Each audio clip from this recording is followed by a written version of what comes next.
The lantern hit the straw before I even reached the church steps, and the whole vestry corner went up orange in the time it took me to draw one breath. I had come to tune an organ, nothing more, my case of tools still in my hand, and instead I was watching two men drag a heavy iron collection box out through the side door, while Constance Ashford screamed at them to put it down, and a third man's boot had just caught the base of a hanging lantern and sent it swinging into a stack of dry choir robes packed in straw for shipping. I dropped my tool case on the church steps and ran. The men hauling the collection box did not stop for the fire. If anything, they moved faster, boots kicking through, spreading smoke without so much as a glance at it. And I understood in that same instant that the fire was not going to slow anyone down who had already decided the church's belongings were worth more to them than the building itself. I got two fistfuls of a man's collar and hauled him backward off the box hard enough that he went down in the dirt, and I did not have time to feel anything about hitting a stranger before the second man swung a fist that caught me high on the cheekbone and put me on my back in the churchyard grass with my ears ringing. I was still getting my feet under me when I heard Constance's voice change entirely, no longer shouting at the men outside but calling a name inside the burning building, and I understood before I even looked that she had gone back in. My name is Micah Vance, and I have not played a piano in front of another living soul in 6 years, not since a mine collapse outside Cripple Creek took the last 2 fingers of my right hand down to the second knuckle and left me able to tune an instrument by ear better than any man in 4 territories, but unable to play one worth listening to. Tuning paid well enough and asked nothing of me but my hearing, which the accident had left entirely alone.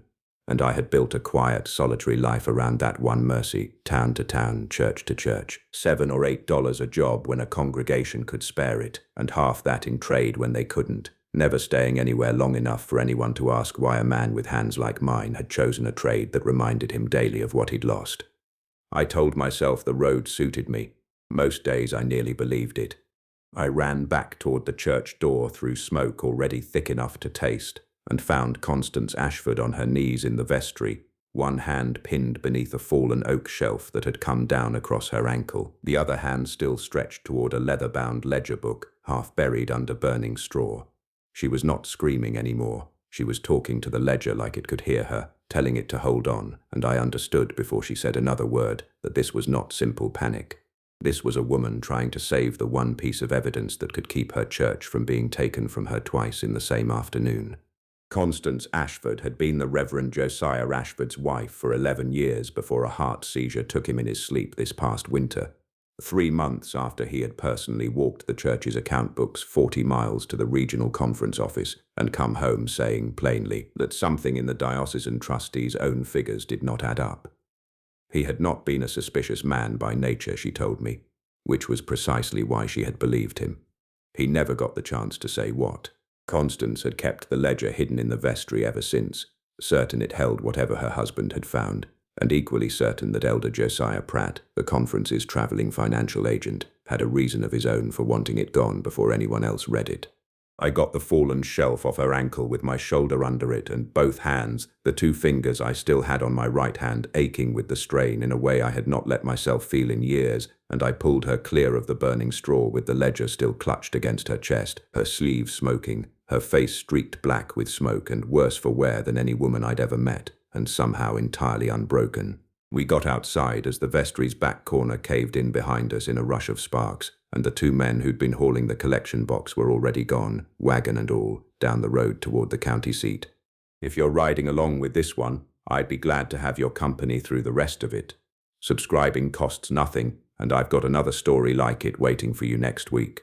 The church itself survived, mostly, the vestry gutted, the sanctuary smoke-stained but standing, the pipe organ I'd come 4 counties to tune sitting untouched in its case at the front, absurdly, perfectly fine. Constance's ankle was sprained badly enough that she needed a cane for a week, and she sat on the church steps that evening with the scorched ledger open across her lap, reading by lantern light, and told me the whole of it while I cleaned a cut on my cheekbone with a wet cloth from the well.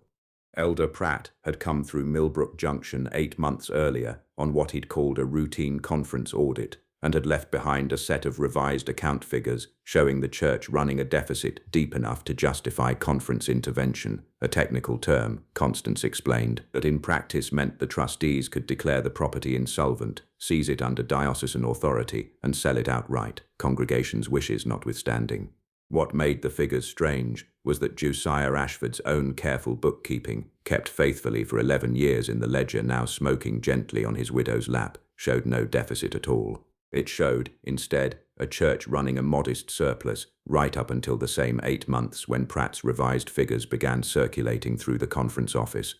There was a reason a diocesan trustee might want a small frontier church quietly ruled insolvent that had nothing to do with its congregation's souls. The Millbrook and Cheyenne Rail Company had surveyed a spur line through the county that spring, and the church's half-acre sat almost exactly where the surveyors had marked a proposed depot site, land that would be worth 8 or 10 times its current value to anyone who could get clear title to it before the rail company came calling with an offer. A diocesan trustee with authority to declare a property insolvent and arrange its sale stood to collect a finder's percentage on exactly that kind of transaction if he knew where to look for one early enough.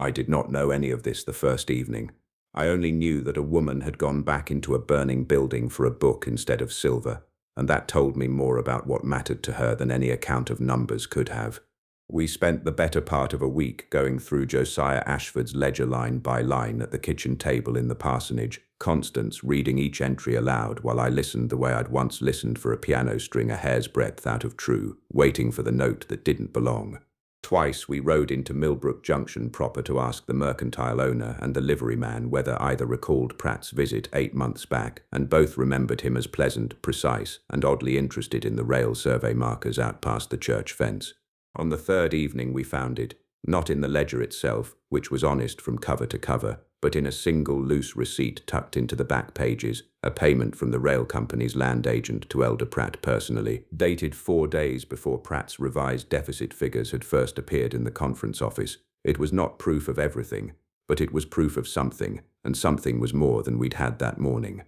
There was an afternoon that week when Constance found me at the organ, running my left hand alone across the keys the way I sometimes did when no one was listening, and she did not pretend she hadn't heard, and she asked me, without any let-up at all, whether I missed playing the way people missed a person who died. I told her I had never found the honest word for what I missed, and I opened my mouth to try one anyway, something closer to the truth than I generally allowed myself, and the church bell rang out sharp and wrong. 3 strokes and a stop, the signal the town had agreed on for trouble, and whatever I had been about to say went scattering after it. It was only a grass fire on the Delacroix spread 2 miles off, put out within the hour with no harm done. But I never did finish that sentence, and there were 6 days left before the conference's own deadline to declare the church's status, and neither of us brought the organ up again for a while, though I have wondered since whether we were both a little relieved not to have to find out what came next so soon. The dark stretch came 4 days before the deadline, when a letter arrived from the regional conference office confirming that Elder Pratt's figures, not Josiah Ashford's, would stand as the church's official financial record unless Constance could produce, in writing, sworn testimony contradicting them from someone with standing to challenge a conference trustee, testimony neither of us had, from a dead man whose only witness was a ledger a court might dismiss as a grieving widow's forgery. Constance sat with the receipt and the ledger both spread before her that night, and told me she was starting to believe Pratt had simply outmaneuvered a dead man, and there was nothing left to do about it. I did not have a clever answer for that. I told her I'd spent 6 years believing my own hands were worth nothing but tuning other men's instruments, and I had been wrong about that in ways I was only beginning to understand. And she looked at me a long moment like she was deciding whether that counted as comfort or evasion. It was Constance who found the second piece, not me, going back through her husband's private correspondence a final time near midnight, and finding a letter from Josiah to an old seminary classmate, dated the week before he died, naming Pratt outright and asking whether the classmate, now serving on the conference's own oversight committee, had authority to demand an independent audit of a trustee's personal accounts. The letter had never been sent. It sat folded inside a hymnal on the parsonage shelf, unfinished, the last 3 lines trailing into nothing where Josiah's heart had apparently given out mid-sentence at his own writing desk. It was not sworn testimony, but it was a dead man's own words naming his suspicion before anyone had reason to invent one, and Constance's hands shook only a little as she smoothed the paper flat. We rode to the county seat before dawn with the ledger, the receipt, and the unfinished letter, and found the oversight committee member Josiah had named, a plain, unhurried man called Deacon Farrow, who had no particular love for Pratt's habit of arriving at small churches with figures nobody had asked him to revise. Farrow agreed to summon Pratt before the full committee that same week, rather than let the deadline pass unchallenged, and sent his own rider that same afternoon to fetch the rail company's local land agent as well, on the theory that a man with nothing to hide answers a subpoena a great deal faster than one who does. I will not pretend the hearing itself was any kind of triumph of drama. It was 2 hours of careful, unglamorous argument, Pratt himself calling the letter an old man's unfounded suspicion, and the receipt a clerical error in the rail company's own books, until Farrow produced the rail company's land agent, summoned on his own initiative, who confirmed under direct question that the payment to Pratt had indeed been made, and for exactly the reason the receipt implied. Pratt was removed from his post within the month, stripped of his conference credentials entirely once the full pattern came to light, the committee's own investigation eventually turning up 2 other small churches along the same proposed spur line where his figures had run curiously deficit at curiously convenient times, both congregations quietly relieved to have their own ledgers looked at fresh. The church's insolvency declaration was withdrawn. Constance kept the parsonage, the sanctuary, and her husband's ledger, and the rail company, when it finally came through with its depot offer a year later, made it to a congregation with clear title and every reason to negotiate a fair price instead of an emergency sale. I finished tuning the organ the week after the hearing, on an ordinary Tuesday with no fire and no committee waiting on the outcome, the sanctuary still faintly smelling of old smoke beneath the fresh whitewash on the vestry wall, and Constance sat in the front pew the whole afternoon listening without once asking me to play anything myself. When I closed the case, she asked whether I'd finished the sentence the church bell had interrupted weeks before. I told her the honest word I'd been looking for was relief, not for the fire missing me, but for hers being the first voice in 6 years that made me want to try the keys again, badly, imperfectly, in front of someone who'd actually listen. She did not ask me to play that day either. She only sat down on the bench beside me, opened the ledger to a blank page near the back, and told me a church this small could always use someone willing to keep its books honest if I ever tired of the road.